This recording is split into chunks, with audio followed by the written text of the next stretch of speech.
However, it's what they buy might pose issues. So if we look at their number one purchase line item, that's soy. Well, see, the United States already is a huge producer of soy. And actually our soy farmers, are having like a little bit of trouble right now because China, in retaliation to some of the US tariffs, has stopped buying US soy. So it'd be a tough ask for the US government to like buy additional soy, right, from China and sort of like flood the US market even more, further hurting US soy manufacturers. So that's probably a no go. We then take a look at something along the line of beef.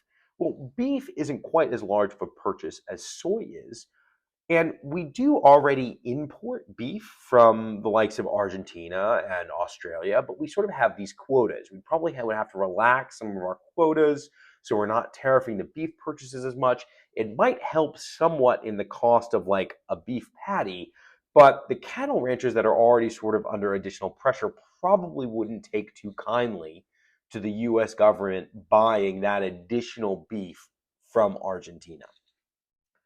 So lastly, I want to talk about where I think we could strike, right? That's lithium. See, Argentina is part of a block of four major countries that have massive lithium reserves. China buys hundreds and hundreds and hundreds of millions of dollars of their lithium, which they then refine in China to make batteries and such, and then sell them all over the world, including back to the US. Well, Trump is already talking about sort of like onshoring some of that battery production. So I think the real key here is if we do want to sort of like, if the US does want to step up their influence in South America and use Argentina as a foothold, lithium, lithium, lithium.